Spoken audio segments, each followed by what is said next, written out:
Mendez really entered the courtroom as like he was going to place an order for lunch, but instead he dropped bombs like butt texts, screenshots, and entire voice messages all exposing Erica.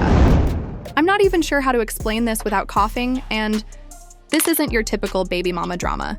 This is pure evil. The fact that Erica was out there acting so phony and making up stories about that baby is proof that Mendes stated under oath that the entire pregnancy might have been part of a setup.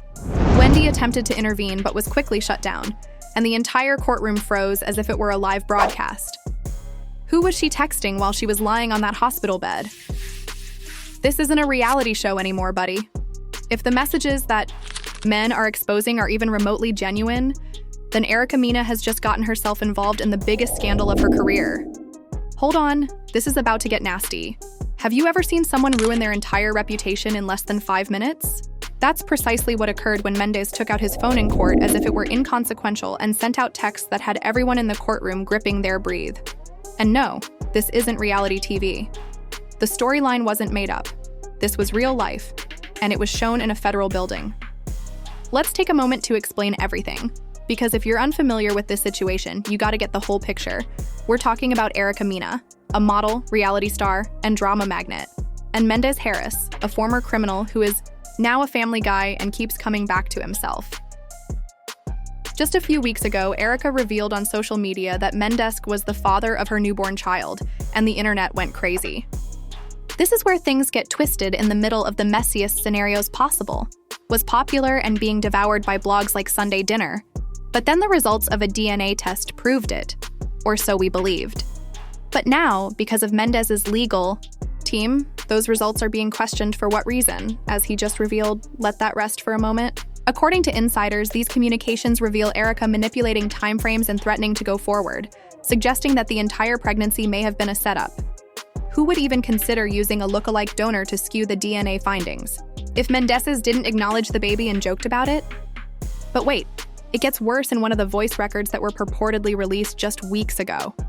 If you're not going to claim this baby, I swear to God, I'll ruin everything you got going on your brand, your deals, your marriage. I'll burn it all, Erica is heard stating before to the baby's birth. Let's talk about timing quickly, since Yandy rose up as if she had seen a ghost inside the courtroom when these texts first appeared. Bruh, that doesn't sound like a mother. It sounds like a whole villain origin story. The question now becomes if this kid is real or just a pawn, and if so, how far was Erica truly willing to go? The judge shut down her attempt to object, saying he wanted to hear everything, according to one anonymous court witness. And yes, they requested anonymity because this situation is becoming frightening. Erica was heard instructing her aide to ensure that the lab worker received his packet. Don't get it twisted, males aren't angels either, and this dude has a whole rap sheet longer than a CVS receipt. Is this a DNA test or a freaking mafia movie?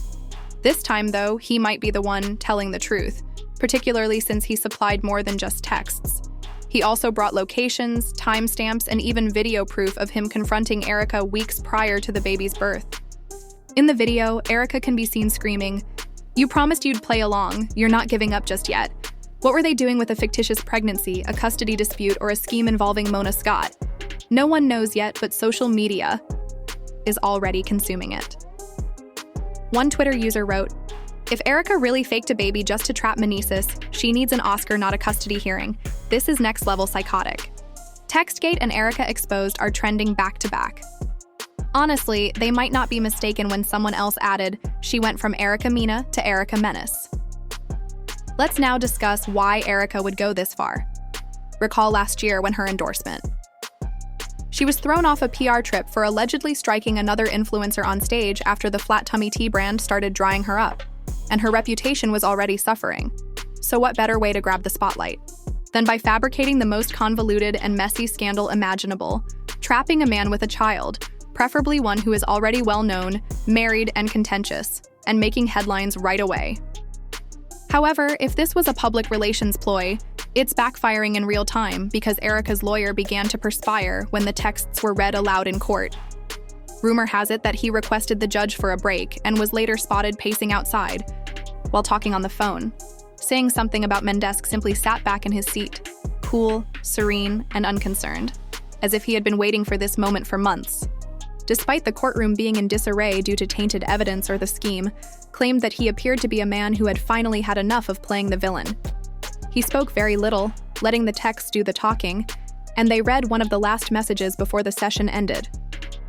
As long as the media believes it, the judge then stated, "We'll need to reconvene after a short break. I want tech experts to verify these records." So no, this isn't over. That's all that matters, man. It's only the beginning. And the worst part is that we haven't even discussed the medications, phony lab results, or purported money transfers. Yes, you heard me correctly. This issue is more extensive than we initially believed, and in part 2, we're going right into the flames, and one anonymous court source claims that just when you thought things couldn't get any messier, Erica twists the script in the most evil way possible. Yes, the same person who continually jeopardizing their career for the drama, Erica didn't simply sit there, discreetly as Mendeecees brandished those receipts in court.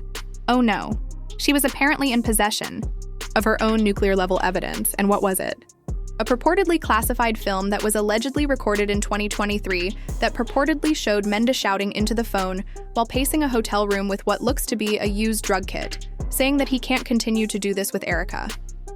The video, which was allegedly taken by one of her staffers, hasn't surfaced online yet, but according to rumors, a number of prominent gossip blogs have already made dubious bids to purchase it, and Erica has suddenly become very quiet, erasing Instagram photos as if I've been sued and told to stop talking. Silent, but it doesn't end there.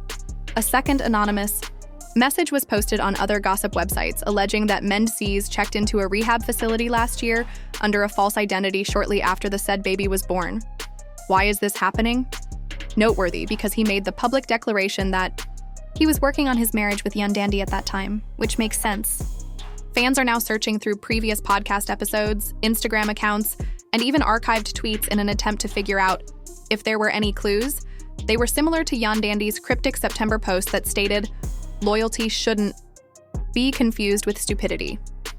Now, let's discuss the actual fallout. According to insiders, VH1 producers are in a panic behind the scenes, reportedly getting ready to release a Love and Hip Hop Atonement spinoff that would include Mendeecees, Yandy, and Erica an unexpected reconciliation narrative, but it has now reportedly been abandoned altogether. According to reports, Mona Scott is even separating herself from her close pals by saying, "I'm not touching that mess with a 10-aft pole." The worst aspect is that a civil case is currently being prepared not just against Mendeecees, but also against the reality TV network. According to reports, Erica's legal team is investigating whether producers were aware of the dangerous. Can you imagine that if this gets to trial, we're talking about subpoenaed video, unpublished reunion episodes, cast, members testifying, production emails being leaked, and events being encouraged to play out on camera? People out here pretending like they're victims when they've been exposed. Yandy stated last night when she went live on her backup page because the main one was obviously shadow banned. "No, don't push me. I kept receipts too." What does that mean? "Oh wow, you know it's real when even Safar's confused now." Safari jumped in the comments. Fans are split between Yandy and Erica's teams. One side argues Erica has been demonized for too long and eventually lost it under duress, while the other side says she's lying to get attention and entangling innocent people in her downward spiral. But the crucial question of whose child it is still stands. According to court records, Mendeecees asked for a second DNA test, this time with independent legal supervision from Eric's team. Yes, they are turning this disaster into event television. But there's a catch. They want the results to be shown live, on a new tell-all special. Rumor has it that a big streaming service will let that sink in. In the meantime, Erica's ex-boyfriend Safari has apparently submitted a cease and desist letter to Hulu, which is in negotiations to broadcast a limited documentary series based on the case, according to sources. In a public statement, his team stated that Mr. Samuels has no connection to the parties involved and want to be removed from their story as well. Both parties have demanded that they cease using his name in any interviews pertaining to the controversy. Rich Dallas, the man, the myth, and the walking red flag, suddenly showed up again. He's reportedly trying to mediate peace behind the scenes and is even taping confessionals for the rumored. The next court hearing is due for next Friday, and according to insiders, both sides are being advised to settle privately. However, at this point, the documentary series is not even reality TV. Rather, it is reality warfare. Mendeecees and Erica are not backing down. In fact, they have both recently engaged new public relations teams, which indicates that they intend to exploit this controversy to the end. Although Yandy says she is over it, don't be shocked if she appears. Silence isn't golden in the realm of love and hip-hop. It's suspicious. Just when everyone thought the pandemonium had subsided, she was outside that courthouse in a complete Balenciaga outfit, holding a baby bottle and a microphone, ready to speak her truth. Peaked since the following court hearing, caused a stir on the internet. The courtroom was crowded with news bloggers, Erica's glamorous entourage, and even two odd former cast members from Love and Hip Hop who turned up as like it were the BET Awards. But this was about more than just a paternity test anymore. It was about deception, power, treachery, influence, and perhaps even illegal activity. Erica wrinkled her eyes as the judge began the session by requesting that both parties maintain their civility. Mendeecees appeared to have been sleeping for days, and just as the court clerk was about to settle in for a peaceful morning, "Boom, Mendeecees!" "Your Honor," he began, standing up and delivering a bombshell. "We have new evidence not just about the paternity, but about Erica's deliberate deception, the digital tampering of the first DNA test." He held up a stack of documents. Men accused Erica of fabricating the initial DNA test and bribing someone at a private lab to make it appear as though he was the father, along with her purported effort to bribe a lab worker. The judge didn't waive, but according to his side, she sought leverage. Legal, financial, and of course viral. Erica's team was incensed, and her lawyer described it as a desperate attempt by a guilty guy to avoid accountability. Instead, she imposed a gag order on all parties and ordered an immediate investigation into both parties' claims. This, of course, had no effect because by the time Erica and Mendeecees left the courthouse, there had already been two different blog leaks. One claiming that Erica's assistant admitted to knowing the test had been tampered with, and another claiming that Mendeecees' new evidence was just screenshots that had been manipulated on Canva. However, the real kicker, Yandy, appeared. Yes, just when you thought she would remain behind the scenes, Yandy walked into the courthouse foyer with her own lawyer and a large envelope in hand. The internet went crazy, with some followers believing she. The surprise is that, according to stolen documents from a source near the courthouse, Yandy wasn't there to assist Mendeecees. Rather, she came to make a case. Others thought she was presenting her own evidence. She stated that both Erica and Mendeecees had used her name and likeness in ways that were libelous and psychologically upsetting on social media and in public appearances, and she sought a protective order against them both. While the commotion developed inside the courtroom, the internet was experiencing its own collapse, with hashtags like TalkerBabyGate and "This isn't love and hip hop anymore." Talk's mess and Erica's exposure went viral for hours, and conspiracy videos on TikTok received millions of views. Even celebrities began to comment, with Nicki Minaj posting a mysterious story about how they always try to trap a man with a baby. Meanwhile, Cardi B recently tweeted, "Y'all better keep me out of this love and hip-hop nonsense." New Remain woke Keke Palmer also replied, "I'm tired, y'all just tired. We adore these anonymous producer leaks, but while fans were giggling and dragging, actual repercussions were beginning to pile up." According to an unnamed producer at VH1, Erica has now been permanently barred from all further LHH projects. Not simply. According to insiders close to the entire series in Atlanta, she was being considered for a redemption storyline in a future reboot, but executives quickly abandoned it once court documents were leaked. To make matters worse, Mendeecees' brand deals were canceled. One beard oil business reportedly stated, "We don't do baby mama chaos." Low-level endorsements vanished suddenly, and now that Mendeecees and Erica are both in decline, guess who is attempting to take center stage? Once more, Mama Judy, yes, Mendeecees' mother, went live at 3 in the morning. "I tried to tell that boy that I told him, Erica," she continued, clutching her trademark cup of tea and sporting a bonnet. "Wasn't good, and I told Yandy that she shouldn't have gotten involved. Now, look at the circus. This is what happens when reality TV gets in the way of reality." To be honest, she kind of ate with that one. But now that fans want answers, The situation then takes a far darker turn when a blogger claiming to have behind-the-scenes film reveals that Erica's baby's real father is not Mendeecees or even Safari, but rather a well-known producer connected to another reality program.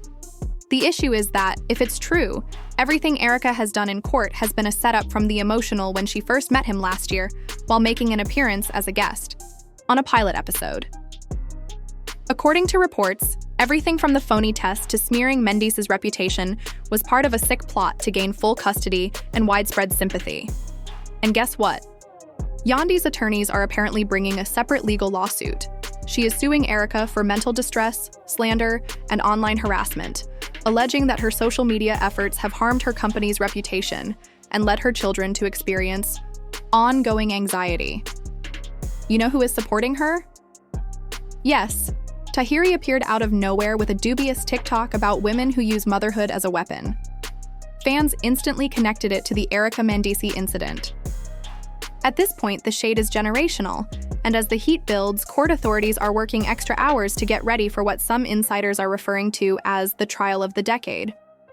Although cameras are prohibited, bloggers want to set up camp outside the courtroom both day and night. TMJZ is reportedly intending to use a drone for aerial coverage of this trial. Is not about baby drama anymore. Rather, it's about reputation, income, and the survival of the reality empire. According to reports, Mendeecees has employed a crisis management team, the same group that assisted in exposing Kirk Frost's infidelity. He has also released a new podcast teaser called Father Not Fraud, promising to reveal his unvarnished truth. Only time will tell if this is another PR disaster or a redemption arc, and Erica has been uncharacteristically silent until Friday night, when she shared a black and white Instagram picture of herself holding the baby with the comment, "I only owe my child the truth, not anyone else." There aren't many comments yet, and fans are divided. Some claim she's being strong, while others want a complete apology from her. Regardless of your stance, one thing is certain. This story isn't finished. In fact, it's only beginning, because the state is now allegedly getting involved. Yes, a state inquiry into DNA manipulation has reportedly been started. If it becomes out that Erica committed fraud and perjury, he might also be held accountable if it turns out that he leaked court documents to the public. And Yandy may leave the only one unharmed or the only one with the receipts. So keep an eye out, because if this judicial drama goes on, the actual VH1 finale might not occur. Reunion, but in front of a judge, jury, and millions of people. Do you believe that Erica is the mastermind creating this DNA drama? Or is Mendeecees the unfortunate victim trapped in a nightmare reality TV show? Please share your thoughts in the comments section below. We want all the tea, the shadow, and the receipts. Where does Yandy truly stand amid all of this chaos? Could she be the one playing 4D chess while everyone else is engrossed in a soap opera? Do you think the baby daddy controversy is real? Is only the very beginning? Or is this entire situation is basically a ploy for, make sure to bash that, like clout.button. If you share our level of trepidation, and hit, if you haven't already subscribed,